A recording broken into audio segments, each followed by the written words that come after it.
Hey now, Brawlers, it's time for another Board Game Brawl review with Nick Minahan, sponsored by BoardGameBliss.com. Hey now, today we're going to take a look at Star Trek 5-Year Mission from Mayfair Games. And you remember that episode of the original series where the cast and crew in real life accidentally opened a wormhole and saw the future Star Trek show from the 80s? You remember that at all? Maybe you just blocked that out of your memory. In any case, this is a fully cooperative game that takes you, puts you in control of either the original crew of the Starship Enterprise or the Next Generation crew. And you are trying to go through these different alert cards representing hazards that are threatening the ship and the crew. Each player takes control of a certain cast member and has different special abilities. And the main mechanism of the game is dice allocation. You're rolling dice and using them to get through all these different alerts. And a little bit of backstory for me personally, I definitely would not call myself a Trekkie. I don't even like the original series, which is kind of a cardinal sin if you're a Trekkie, I think. But I did enjoy the Next Generation quite a bit. My mom and I used to watch it growing up together. I've probably seen every episode, I would think, at this point. And I even like Deep Space Nine a bit, although I didn't keep up with it, and I would rather not even think about any of the series that came after that. But I also like the new movies, too. So I'm a Star Trek fan. I'm not a Trekkie, but I'm into it, and I was certainly looking for a good Star Trek game. I hadn't really played one yet. I thought the deck builder was terrible, and I only played Fleet Captains once. I need to play it again, but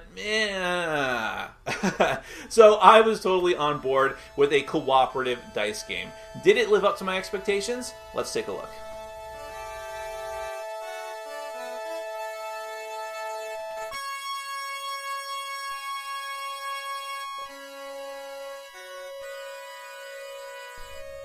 Alright, let me give you a brief rundown of Star Trek 5-Year Mission. This is a fully cooperative game for 3 to 7 players. The goal of the game, you are going to either take control of the crew of the Star Trek The Next Generation Enterprise or the original Star Trek Enterprise. And actually, after you get done with your first game, you can just mix and match the characters as you please. But you're trying to take this crew of the Enterprise and go through these different alert cards. You have blue, yellow, and red alert cards, and you need to accrue a certain number of points from those cards during the course of the game. And that will vary depending on what difficulty level you want. So at the low levels, you might need 10, 11, 12 points. And as another requirement, you need a certain amount of cards of each color. So again, at the low difficulty levels, you may only need, let's say, 10 points and 1 card at least completed from each category, blue, yellow, and red.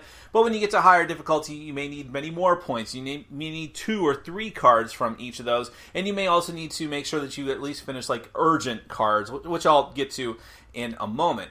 You lose the game if the Starship Enterprise is destroyed. You have a little hit point tracker here, and I'll explain that more in a moment.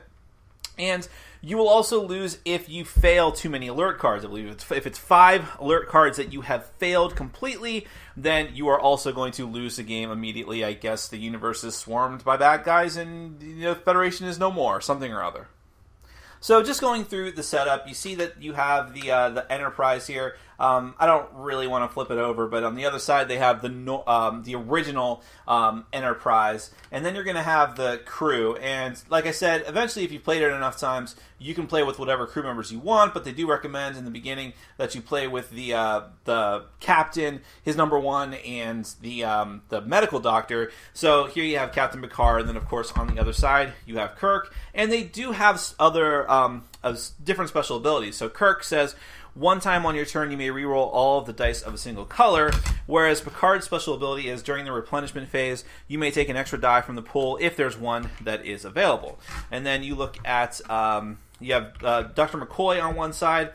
His is 1 time on your turn, you may use one of your blue dice to heal a crew member's injuries, and then remove injury dice equal to the value of that blue die. And then during dice replacement for Dr. Beverly Crusher, you may use one of your blue dice to reduce 1 injury per crew member on a number of crew equal to the number on that die. And then you have William Riker, and I guess I'll show you, out of deference to Leonard Nimoy, that on the other side of him you have Mr. Spock himself. You may notice that there's also all of these dice. And there's specifically 2 blue, 2 red, and a yellow die on each of the character sheets. And I have a 3-player setup, so in a 3-player setup, and also I think a 4-player game, you're going to take another die of each color and throw it into the dice pool. I'll explain all of that in a minute. But just to show you the other characters that come in the set, and their alter egos. I'm not going to go through all the abilities, but you have Lieutenant LaForge, you have Lieutenant Commander Montgomery Scott, you have Counselor Deanna Troy, and Lieutenant Uhura, and Lieutenant Commander Data, and Lieutenant Hukaru Sulu, and Lieutenant Worf, of course, with Ensign Pavel Chekhov. The one last little bit of setup that you need to do is just to shuffle up the alert decks. And I'm sorry. Actually, before you even shuffle up the alert decks, you will shuffle up the blue deck, but then you'll put this starting card, the starting alert card, to boldly go. It's the same on both sides. Well, actually, it just has the different pictures of the Enterprise on each side, whichever one you're choosing to do. But for the yellow and red decks, you need to change them up just a little bit because there are different cards that correspond to which Enterprise crew that you're actually using. In the blue alert deck, they're all mixed together.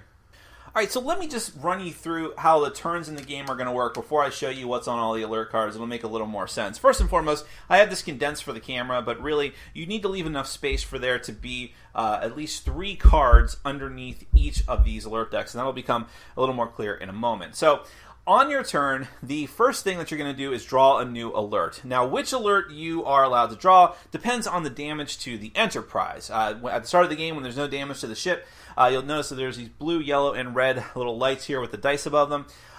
You're allowed to draw any alert that you want. You can draw a blue one if you want. Obviously, those are going to be easier. Then the yellow gets more difficult, and red is very difficult.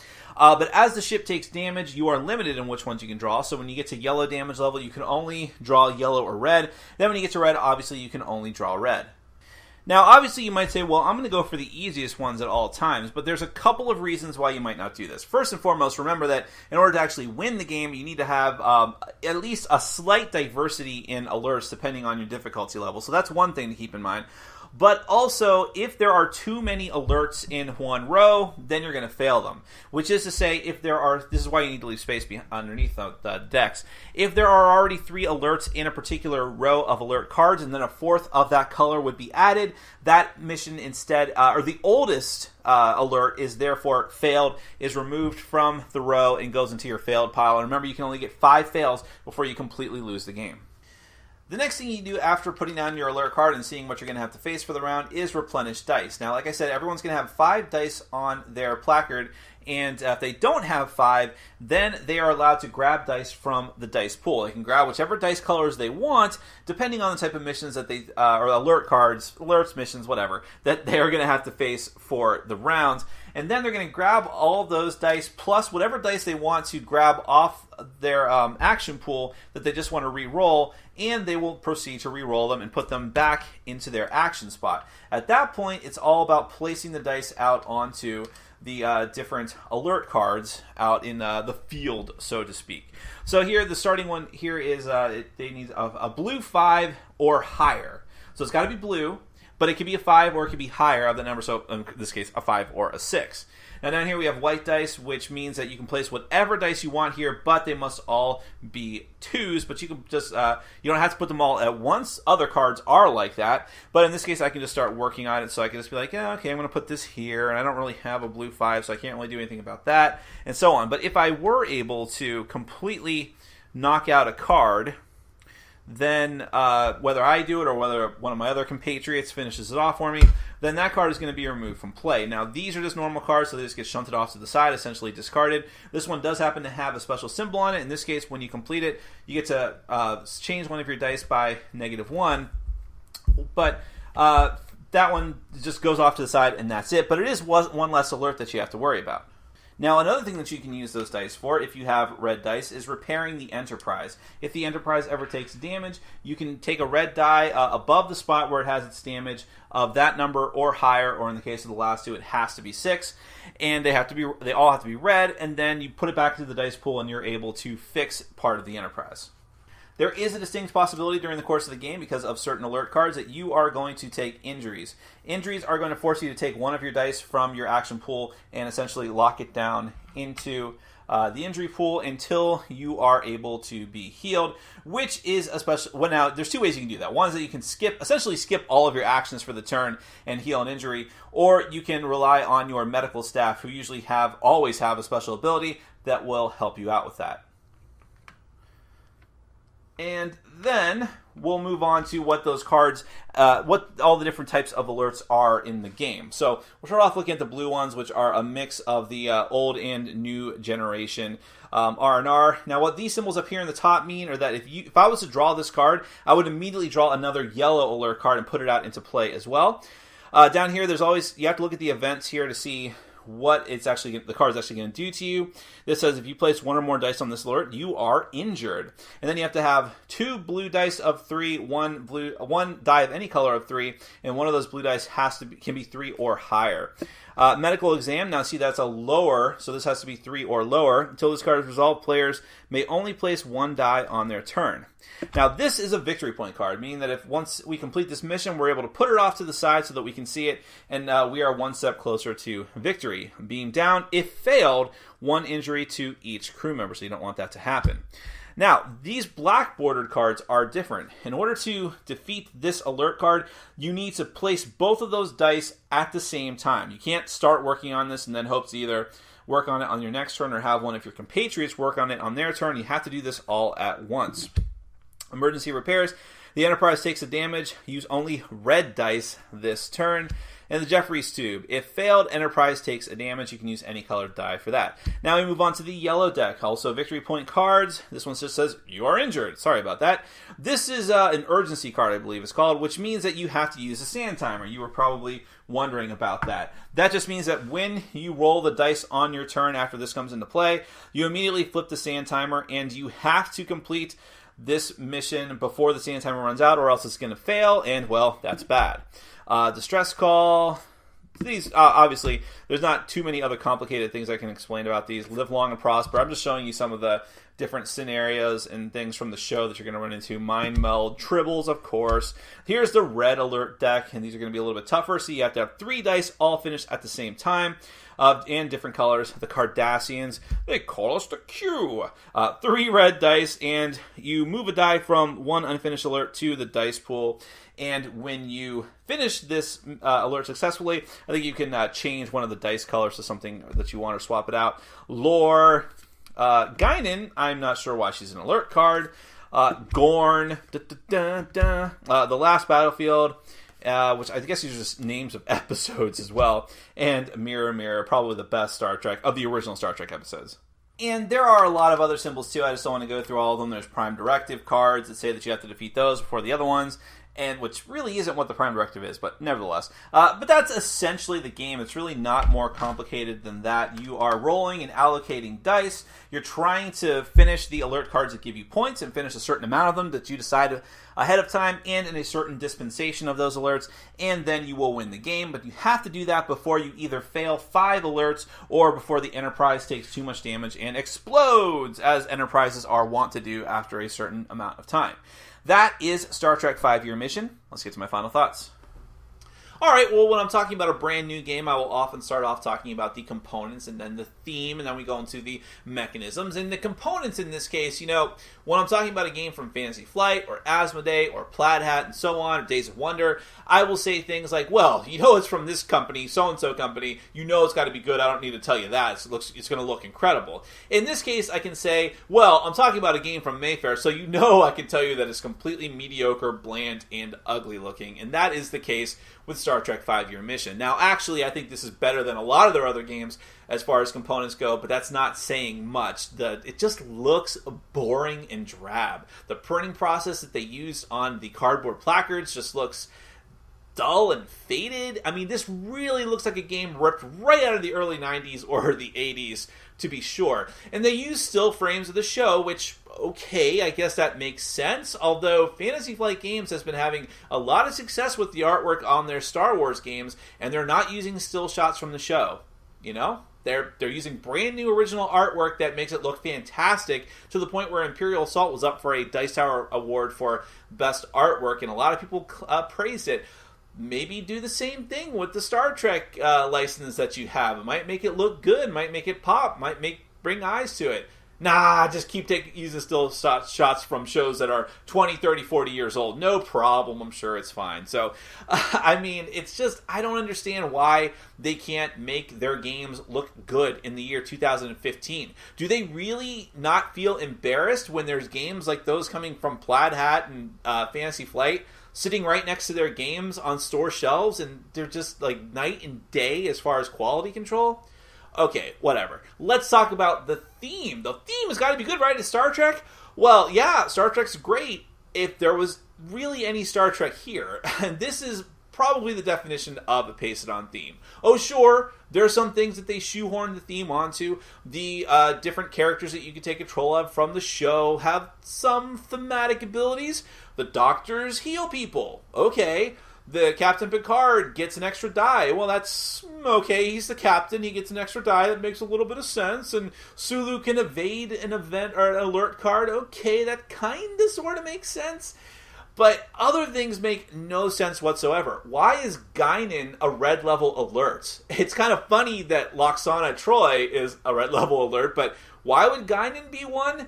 And there's other ones that are just like episode titles, and those are the alerts. And Mind Meld is an alert. It doesn't really make any sense. They literally just grabbed random shots and titles from shows and threw them on the cards. So it doesn't feel like, I mean, there's so much vibrancy to the world of Star Trek, of exploring and running into brave new uncharted territories and alien races and interesting things, and none of that is there. Even with the abilities and events that happen, like you run into Q and it's like there's dice that you roll and you have to put them out there, and it's like, oh, it's Q, he's amazing, he's this powerful godlike being, what's going to happen? Oh, you just have to have a certain number of red dice, put them here, and then if you beat him, you get to change the color of a die. There you go. What? So there's no theme here whatsoever, and that's probably the biggest failing of this game. But not the only failing. And the thing is, even if the theme was fantastic, it would be on the most boring game ever. This is just... There's no decision-making in this game. I mean, there kind of is. Not to say that there's totally none, but none of it really matters. Like, oh, it's my turn. Oh, I get to choose a card. All right, what alert card am I going to choose? Well, you're going to choose the easiest one. And the reason for that is because the way that the game works, if it wasn't really clear in the overview, you have to go through a certain amount of alert cards to get points. Well, not every alert card has points on it. That's annoying in and of itself. Like, I'd rather the cards be twice as hard and make sure that I get a point on them, rather than protract the game by just finishing alert cards that give you no points whatsoever. That's okay, but that's neither here nor there to my main point.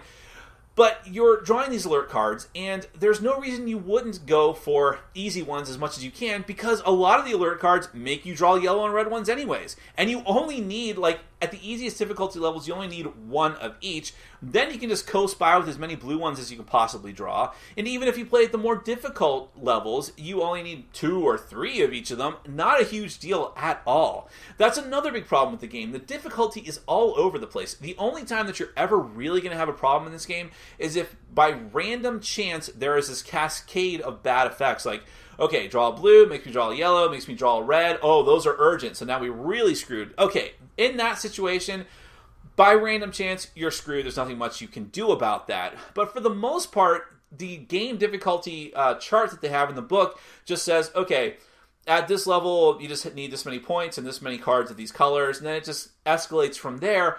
All that does is protract the length of the game. All it is giving you more chances to screw up. It's not actually making the game more complex, giving you more stress, more tension, all the things you would want in the difficulty of a cooperative game.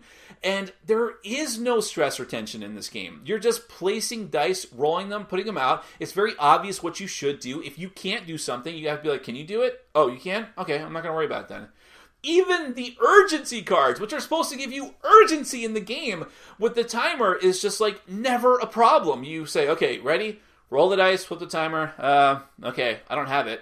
And I don't have any special abilities to re-roll anything, really. So, okay, your turn. Okay, roll. Oh, look, I got it. Boom, done.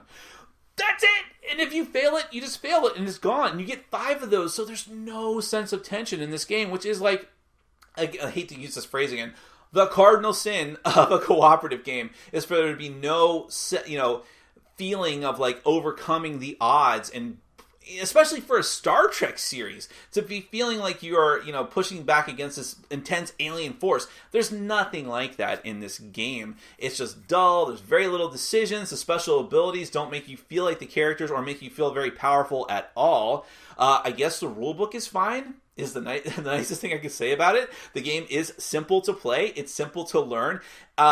It can be, that's the thing too, is that depending on if you really want a challenge in the game, again, you're just setting the game length higher and higher, which is not great. It sucks that the game doesn't have to be played with 3 players, but it's made for 3 players, meaning that if you try to play with less players, physical bodies, you're just going to have to take control of more characters. That's the Sentinels of the Multiverse thing, which is kind of annoying.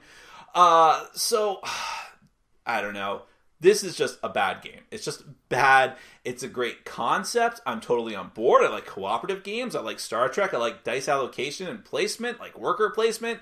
It's all solid in idea, but coming together is a dull, boring, ugly mess. And certainly when you think of the incredible world and multiverse of Star Trek that they have constructed over these past however many years, to see it all condensed into this, or just slapped onto this boring game, which, by the way, reminds me strongly of the Bravest Warriors cooperative dice game from last year, which was terrible, but I think I still liked it more than this game, because at least in that game, there felt like there was more going on. This is just a plodding, dull mess.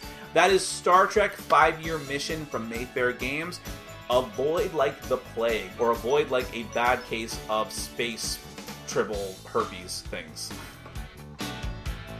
Thanks for watching. Follow us on Facebook, Twitter, and Patreon. And make sure to check out our sponsor, Board Game Bliss, where you can find an amazing selection of games from around the world. BoardGameBliss.com. Thanks for your support.